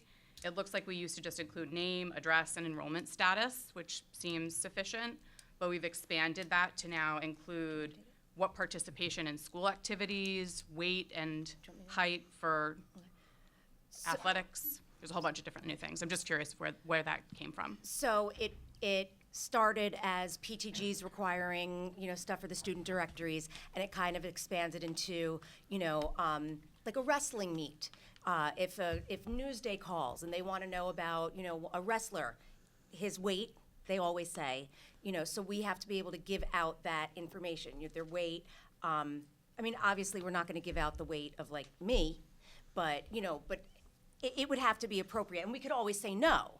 But, we also have to, we can't restrict it to the point where we can't give information, weight was specific to Athletics. height, weight was specific to sports, things like that. So it was, it was mostly, if the booster club is trying to, celebrate someone or, help me out. You said it, but the parents can opt to not Parents give. can. Parents could always Of opt out course. if they don't want to participate. Yes, there's But always. even on the football team, it says your height and weight Right. in the brochure or in the pamphlet. So Every the height and week weight was and all always that. associated with It's always athletics. been- That was it. yes. Okay. Yeah. So we were just Yeah. thinking of Yeah. all the cases that it might happen. Yeah. But of course, when the PTG, better they watch have when to you're walking foil for these things. Yeah. We could always say no. The PTG isn't going to ask for height and weight. But the booster club might if they're putting together a program, for homecoming. Yep. I'm just thinking about all the things that we're going to have to do to safeguard this information, right? And the club activities, I don't want people to be discouraged by participating in the vast array of clubs that we have, especially in the junior high, because they might end up on a list somewhere that someone can refer to later. And I'm just being conscious of the digital footprint that we're creating for our kids, and if there's a way to just restrict this further and really have it be mission critical items that we're gathering and collecting and monitoring. That was just my first reaction to some Aren't of these all the additional clubs items. listed in the yearbook? The too? clubs are listed in Yeah. the yearbook with their names. With their names and a photograph. Yeah. Yeah. I think the intent was to try to restrict these things and call them out as we needed to. It wasn't like, let's give everybody, let's give them anything they want. Like, we were kind of thinking, we started out really small, and we're like, well, what about the booster club? What Right. about yearbook? What And it's about really limiting it to sports? clubs and activities that are directly associated with Cold Spring Harbor, PTGs and the like, because they do so many great things, and we want to make sure parents know that these things are going on. So that's where, if you want to call it an expansion, is allowing to have certain access, an email contact of the parent, not the student's email contact, not the student's ID number, none of that, to say, hey, this is the following thing that's going on, can you participate? So it's anything that would be the betterment of the school district, meaning the students, really. Thank you. Okay. I think we're. Thank One you last for the thing, I would questions. just advocate for expanding that opt-out period from 14 days to 30 days, and obviously letting all the students know that this is going on. It's a great opportunity, learning to safeguard your personal information, and this is what's out there. Wait, can we just discuss the opt-out? How does it work? That's a Thank There's you. always the option. It's in the school calendar where they Yeah. opt out, yeah. So they have a certain amount of days? I didn't even, so if you don't reply, like, sometimes the PTG will say, like, if you don't give us your address, you're not gonna be in the book. So that this is, not- there's a form they fill out, I have to say, no one filled it out, to opt out of sharing their information in the school calendar. They scan it, it's a Google form they fill out, and that's how we go about it. But, parents always have the option to, they can always write to a PTG and say, remove me from this list. Correctly. Or if somebody contacts us, say, don't, if you did that, we wouldn't share your contact information if anybody asks for it. Yeah, Okay. and just to Right. be clear, there's nothing really new here. Right, and the information isn't out there just for people to grab. Like, people have to foil for the actual information. Like, you need It's to not have just a out there for anybody to list. take. We could definitely say no. Yeah, of exactly what you want. Yeah, exactly. We Yeah, could say no. that's a good question, thank you. Yeah. Anyone else? But if you think of other things that we should be including, definitely let us know. Okay. So we're now going to move on to approval of minutes. January 14th, all were present. May I have a first? Heather, second. Bill, any questions? All in favor? Thank you. Oh, you have a question, sorry. No, I said. Oh, I. Okay, I thought you were like, I had a question, okay. We will now, this is a tough one today. There's so many people. I know, okay. So we're going to move to personnel recommendations of the superintendent. Do you want to, I'm going to take a first and a second, and then do you want to make any remarks or anything? Okay, let's do a first. Yes. Okay, a first here for this, Heather, a second, Bill. We have some very long-standing people here We do, who we are, have hundreds of years of yes. Cold Spring Harbor. First, we have here Jen, who I've worked with so closely. Our offices were next to each other for so many years, where we spent a lot of time. We actually didn't use the phone; we just yelled from each other from our offices. And we were both loud teachers. When I taught kids, said, "Mr. Monastero," when I went to the bathroom, I didn't miss any of the lesson. That's how loud it was. And Jen and I were both like that. So sometimes we had to close the door, but she was wonderful to work with. Mr. Olaf, Bill and I started together 28 years ago. We started in the same class. We've been out to dinner. I'm gonna get emotional. I will tell you this: when Bill came to drop off the letter, he just started to cry because he brought it to me, and we've been such close friends. He is truly a gem. It will be very difficult to find someone to come even close to who Mr. Bill Olaf is. This is going to be one of the most difficult things for him to do. He is great. Mr. Hardy, again, when I taught in the building, a fabulous physics teacher. So many great things. We shared so many students together. He was a senior teacher. I was a senior teacher of senior students. Just great years. He brings physics alive. He truly does. Anyone who takes his class is amazed. JT is doing some observation in his class, and he said to me, wow, either he's really great or I remembered all my physics back in high school. And it was more like, he's really great, he said. It's been like 20 years ago. So he said he's just amazing. You scored very well on the test, you said, right? You did. Susanna is here. I mean, she's a first grade teacher who gets here like at 6:30 in the morning. I mean, we'd often talk with each other in the morning. She lives near me, would bump into each other in Bagel Chalet. She is truly amazing. She bought me this little lanyard over the summer. Oh, for that's so nice. She is, no one is ever upset when they see GC as a student's teacher. She is truly amazing. Maria Segura, John, she beat you in pictures, most certainly. She loves kids beyond belief. She is everywhere. Sometimes it seems like there's 3 of her because just the time and effort she puts in with kids. She is truly an amazing teacher. Miss Watt, a great math teacher, almost 30 years in education here. Teaches it's some of the hardest things. I have to tell you, the toughest spot is the first year that you teach accelerated math to students, because your smart students go from math being really easy to truly being challenged. And she's done that for so many years, and she's done it with a smile, and she does a great job at it. Miss Khan, she's been a secretary clerical, I think, for 25 years in Cold Spring Harbor. Debbie's moving on with her life, doing so many great things. She is going to be very difficult. She was on the other side of my office. Jen was on side, Deb was on the other side, so I lost both of them. What does that say about you? And I moved too. So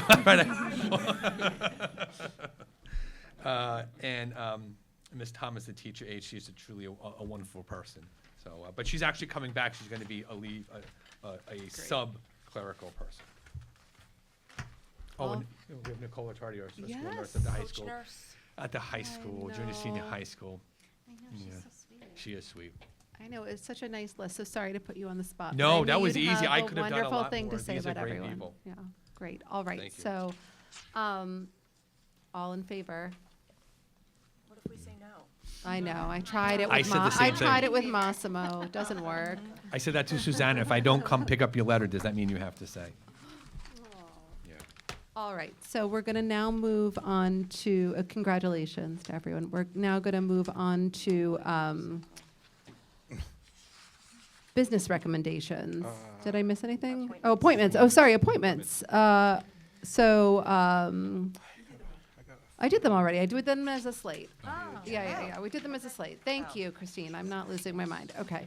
We now move on to business recommendations. We will take donations, budget transfers, and additional business matters on pages 9 through 11 as a slate. I think you've already recognized the Educational Foundation for the... At the last board meeting? No, I don't think we Grant? did. No, this is another grant. Oh, this is a new It's one. a I new thought you grant? did it in your opening remarks, no? No. Oh, okay, No, great. no, no, Oh, no. excellent. Right. Okay. This came through with Mr. Guarnieri, who was here as a new music Yes. chairperson, adding to our new lab. He moved our lab from all the way in the back of the music lab because Miss McLeese moved into the new science wing. So he moved into the fish tank down by the math science area, outfitted with computers and the like. And this is just some additional equipment, about $5,400 worth of equipment, just for the students to continue digitally recording, podcasting and the like. So truly nice. Thank you, Jim, for doing this, and thank you to the Ed Foundation. Very nice. So nice. Okay, thank you. So may I have a first? Are we also doing additional business matters? This Yes. is So, pages 9. So we'll do a first and a second, and then there's questions. oh, thank you, okay. Okay, you got it. So first, I'm calling you Heather. Lisa. Second, Heather. Questions? You're up. Questions, okay. So, of course, on page 10, 9, 10, 11, bathrooms, change orders. Do I ask? I mean, what's going on here? These are This negative? is We're getting money back? This is a significant amount of money coming back. And I actually did not sign the paperwork because I wanted everyone to ask questions. Yeah, so why are we getting money back? Because First, I'm all because ears. it's a remarkable amount of money, Christine, that's coming back. So a negative change order at the end of a closeout of a project is part of the closeout process. So if allowances were not used that were built into the contractor's budget, we'll say, the Yeah. allowances, they come back in the form of a negative change order at the end of the process. So if a contract was 100,000 and there was allowance built in for 10,000, it literally gets a negative change order for that $10,000, and the contract is $90,000 with the state of New York after that. Okay, so we've been calling these $53,000 bathrooms. What is the cost now with the rebate? Well, not all the contractors are the rebate. This is all, There's only 3 out of the 4 contractors that have been closed out by the architects. So until Palace Electric is closed out, we wouldn't be able to come up with, Well, what is it now with these great rebates? What are we up to, at least? What are we down to? Because we were told by Mr. Grillo that the going rate, he said, within 10% is $1,800 a square foot, and we have, I mean, these are material rebates. I'd like to know how this happened and what other projects are we looking at, because this makes no sense. It's very, can you walk me through this as our business officer? Sure. What happened? so what happens is they build a budget that has an allowance in it. And the allowance, just so you know, They're $5,000 each trade. 2 of the trades took a $5,000 full allowance, which I was going to ask you about because I never got an explanation why they took. Why do you say 5,000? Because on 2 of the 2 of the trades took the $5,000 allowance, 2 didn't. I don't know what that is. Yeah, they, I don't know what that when we is. did this, oh, you weren't there. I don't know what that is, yeah. So, I The mean, part of this, slideshow this that is they more than did. just the bathrooms. Yeah, this is the Getting money back. bathrooms, 3 sets of bathrooms, kitchen and cafeteria How much renovations. are the two $53,000 bathrooms portion of this then? I'm still trying to get the number. Because I've seen our $1,100 light, and it's unimpressive. In each bathroom, we have an $1,100 light, which I'm still trying to figure out how it costs $1,100. So the total contract for High Tech, which is one of the, oh, I'm sorry, that's Goose Hill. The 3 West Side change orders you're looking at, the original contract for High Tech was $290,000, $290,500. The original contract for Seaford was $61,900. And the original contract for J&H was $424,300. Okay, so there's no way to follow that. How much of that is allocated to the 2 bathrooms? I'm first starting with 2 bathrooms before we go beyond other nonsense.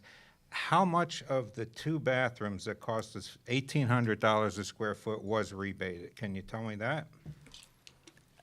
I can't tell you that because it's one contract amount for each vendor. Can we get the amount from the vendors? So Sure. I was hesitant to sign anything to accept the change order at this point. I'd like the money back, but I also would like more information.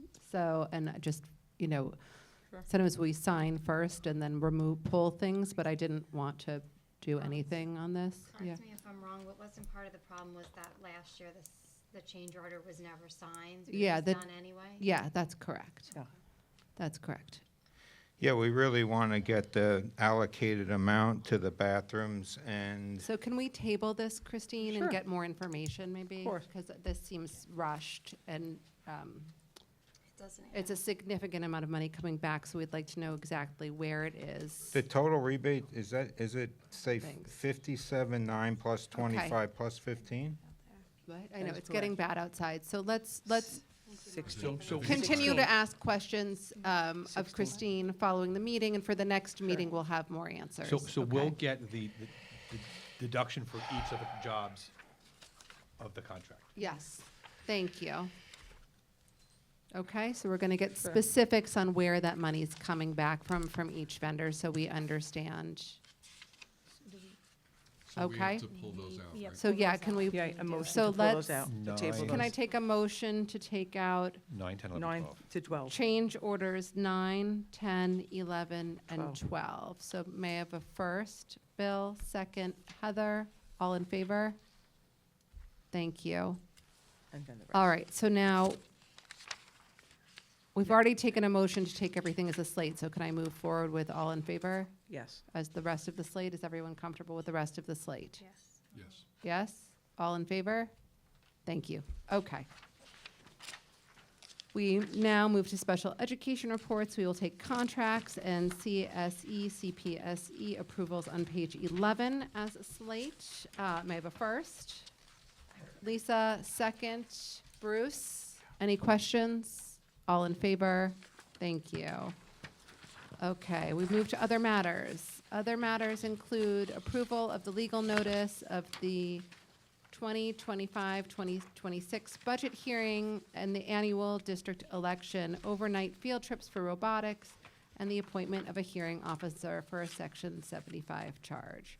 We will take the matters on pages 12 through 15 as a slate. May I have a first? Mark, may I have a second? Heather, any questions? I do. Yes. So on these robotic field trips, does the district pick up their cost of travel? I'm just wondering, is that what it means, or what are we approving? Yeah, so it is required for all robotics competitions by First Robotics to be assistant there. And this is to have the assistant be on site. Oh, it's not the cost of travel and housing or lodging? That will come. We don't know what that will be yet. Okay, but we pay that? We do. But we don't pay Model UN or anything like that? We pay for the teacher to go. That's it, but Yeah. not the lodging, not the travel. But we do it for robotics? Oh, this is for the chaperone, I'm sorry. I understand, but Oh, he's saying, there's the paper on the microphone. That was me, sorry. Late- First, there's the guy with the salt, now there's the paper on the microphone. No, the students fundraise, for robotics, they fundraise, correct me if I'm wrong, but I remember helping with the fundraising for them for the travel. We so did that. they bit. do, yeah, the Yeah. students pay for their own lodging Gotcha, and, yeah. okay. That's what I But was with a just- Right, am I correct? Yes. $3 million overage, perhaps you want to, just like we got some busing added in, perhaps you want to talk about defraying the cost of some other trips moving forward. It's a worthwhile It's a lot. conversation for It's a a lot. future, It's a for lot. the next meeting, Yep, right? I Yes. mean, the Washington DC trip was $930, $930. yeah. Yeah, it's crazy. It's crazy. It's a lot of Okay. money. I think worthwhile conversation. So, all in favor? Thank you. Okay, we are now going to move to the first reading of the following policies on page 15. We are going to vote to waive a full reading of these policies. May I have a first? Bill, second. Lisa, any questions? Any more comments? All in favor? Thank you. We will now continue with our second audience to visitors. Hi. How you doing? Are you coming? Are you coming up? Sure, I have a question. Wait, come up to the microphone, please. I know, no, but then the people at home can't hear you. Okay, Athena, go back, just a quick question. Earlier, Christine Costa mentioned enrollment is going down 20% compared to what? 10 years ago. Over 10 10 years years. ago. Over 10 years. Thank you.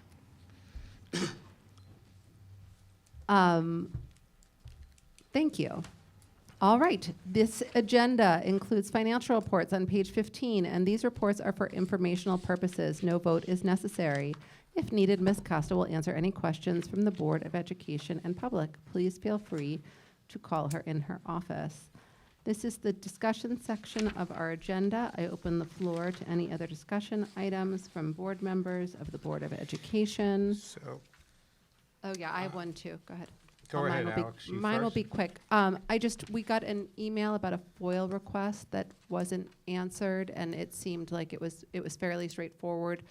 I'm just concerned about community members getting answers in a timely manner. So, I don't know if that's something we need to discuss more as a board. I don't know how much of a individual's FOIL request we can discuss in a public session, but I did want to go on record that I found it disappointing that, again, it seems that FOIL requests seem to be delayed when the information doesn't seem to be difficult to provide, and legally we should be providing information to people. If you don't want to speak about a specific FOIL request, I think I know which Yeah. FOIL request you're speaking about. That information came to us last week from the architects, and that information is in paper format. And in consult with our attorneys, they advised us to send an extension because they have to review every piece of paper and do redaction, and we just received it last week, and they haven't had time to do that redaction.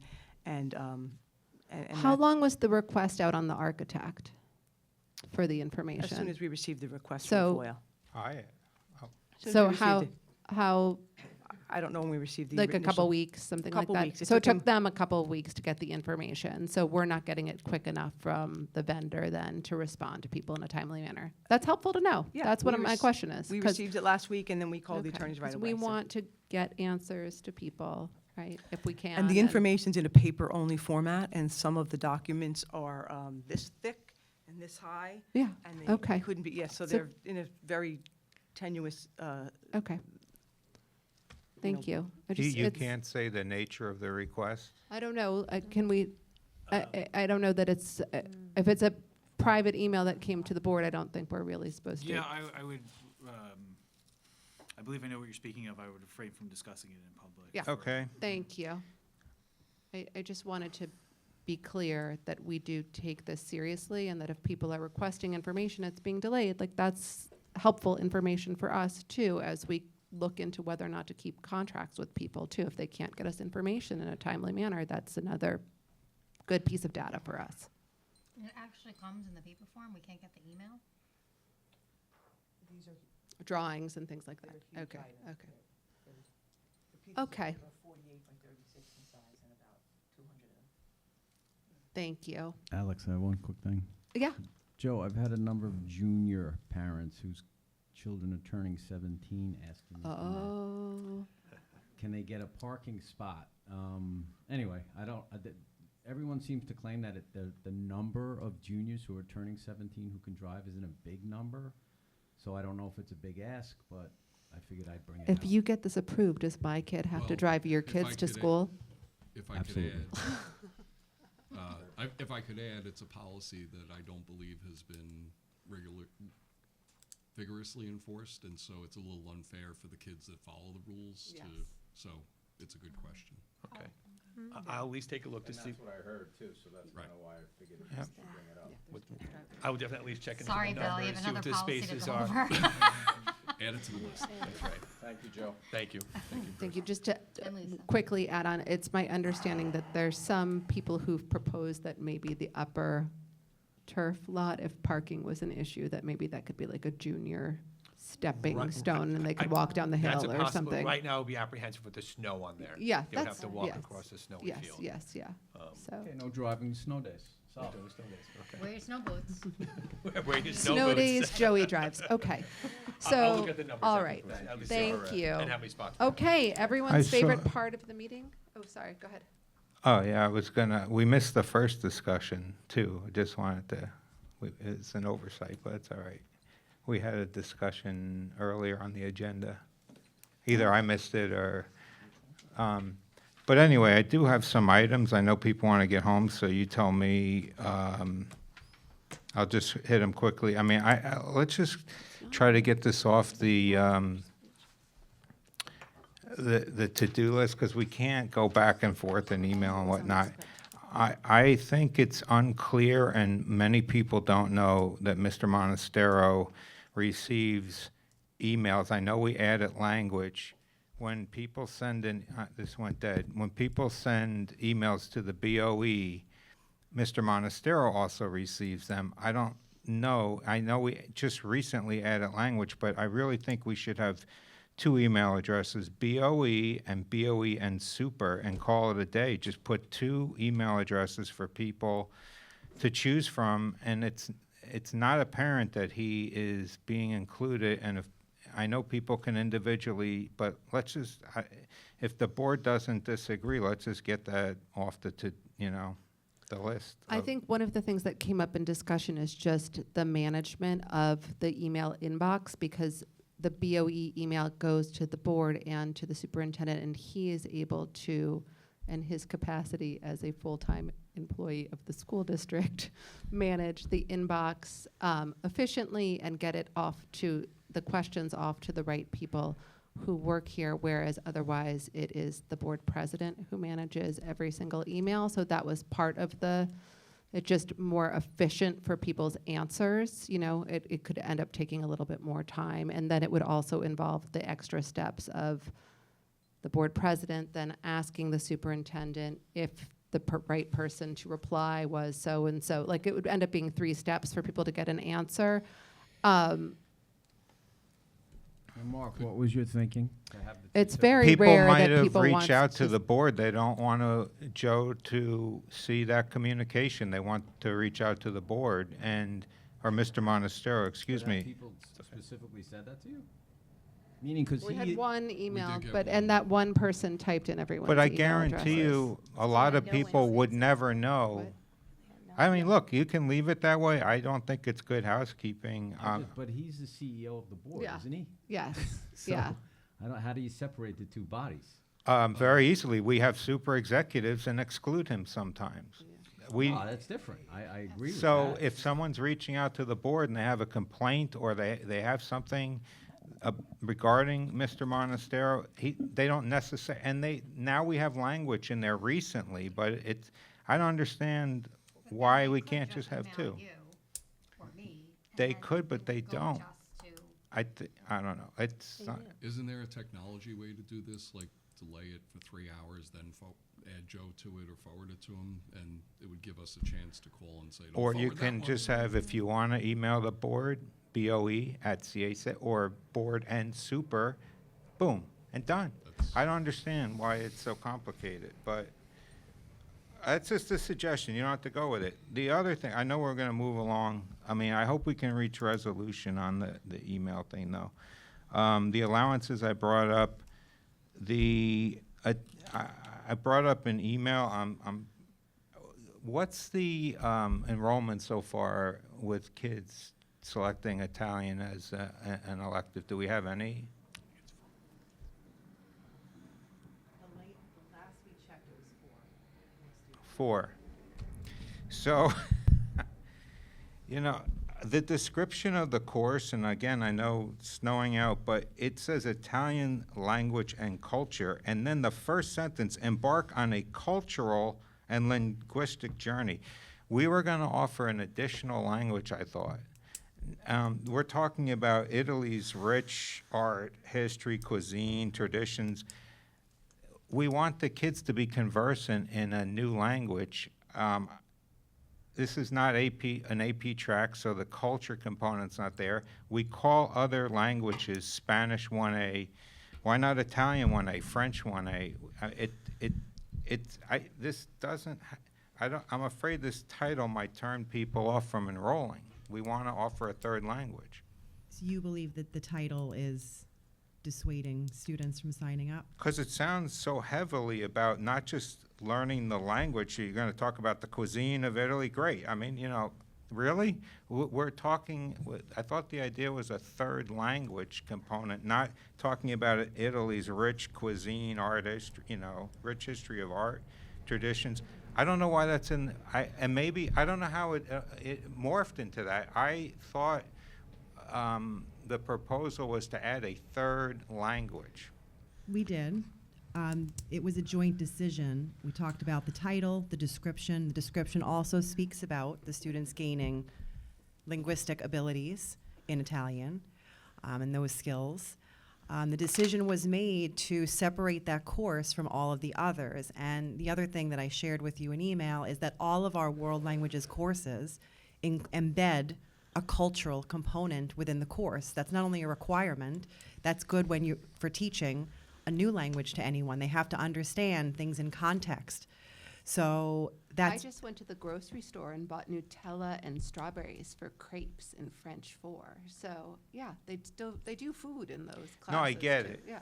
But you said, look, I know time's limited. You said because for the AP, they need to have cultural. But just keep in these aren't mind, APs. this course could still open up options for students. There's no stopping a student from challenging the AP exam, for example, upon taking this elective. Will they have that?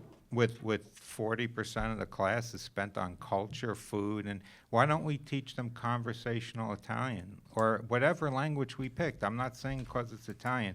I'm just disappointed that we're adding a third language and we're adding a third language, sort of. It's almost like a FLES class. Well, research has shown that when you teach a new language along with the cultural piece of it, it enhances students' ability to speak that language. It helps them to understand how to respond in real life time. Right, at some point, yes. But in the beginning, you need to build it. Anyway, with time's limited, I think 4 people is a pretty bad start. And I think the course sounds like the description. How many do you need to run it? That's a decision we see how many resources we There- have yeah, and the they- like. Okay. It's a case-by-case basis. Right. I didn't know if you had like a. And we're still going through students' course selections. Yeah, we do definitely still have more time. The other topics, I mean, I guess we'll just wait till next time, although it's frustrating. I learned too that we have, hold harmless didn't kick in yet, so those mastery scores we saw, they count towards their grade point average. Right, the recent data that was shared, Yeah, that was based on the scores counting either 12% or 20%. I didn't realize that until after the meeting, so those scores, were not where I assume we would like them to be, right? And the grades counted already. The grades counted, yes. Yeah. Depending on, That's concerning. Again, won't spend the time on it, but we did talk about that being an area of improvement, the mastery rate. the other ones I'll just wait till next meeting, but I don't know what the rest of the board thinks. I thought we were adding more of a language. I would have never proposed the idea if I knew it was going to be so watered down. They're not going to learn much. They're going to learn about, art, pasta, really? We could discuss further, but you're making it seem like adding a cultural component is watering down the curriculum. In fact, it's enhancing the curriculum. But we can certainly have a further conversation about that. But why doesn't it say Spanish and culture with Spanish 1A? Why doesn't it say French and culture? All of our courses embed a cultural component. You're correct that they're not included in the title. Right. We also wanted this one to stand out compared to the other courses, so there was no confusion that students could take Italian to satisfy their requirement. So that was another reason for having that one stand out with a separate title. But all of the courses, all of our world languages courses have a cultural component. I'm aware of that, yep. In the book or the resource would be with the same publisher we would use for Spanish and French. So whatever content they have there will be similar to the Spanish and French content. It's not only a requirement that we do it, it's good practice. And as I said, for those who do choose to take the Italian, maybe they would challenge the AP exam. Maybe they're going to pursue something further with Italian. We're not sure what they're going to do with it. So we at least want to set them up for what the expectations would be for any other one of our world languages courses. And the idea was that this was like the trial year to launch it, right? Correct. But I agree, it would be nice if it had like a solid launch. So it would be. I just had one really quick, but does that mean the language component is the same? It's just we're adding the cultural component? Or are they learning less language by adding the cultural? So I spoke to Ms. Wilkins just to get an understanding because Mr. Italiente wanted a breakdown of what percent. She said across the board, and it varies slightly from course to course, but it's about 60% to 40% of language to culture. In all the classes. Roughly. All the languages. It's challenging to quantify. That's So a lot of then culture. switch the name to Spanish and culture and Well, the French AP and culture. exam is actually called AP No, Spanish. Spanish 1A and French 1A, because this is 1A, this Italian, right? But This just is so 1A. everyone knows, the AP exam tires is to go called, close I'm going to as we get can after the Spanish as an example, AP Spanish Language and Culture. That is the name of the AP exam. Okay. All of our courses leading up to that exam are helping to prepare students for that level. Okay, thank you. We have one more board member with another question.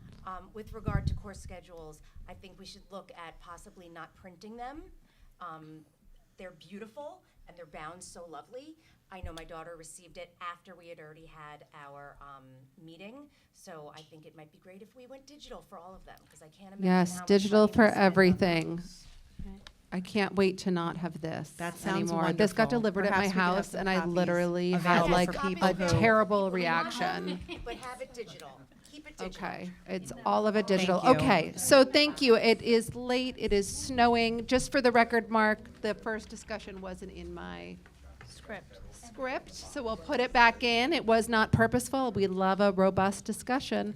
All right, so, right, yes, we do. Robust discussions. All right, so thank you. May I have a motion to adjourn? Heather, a second. Kate?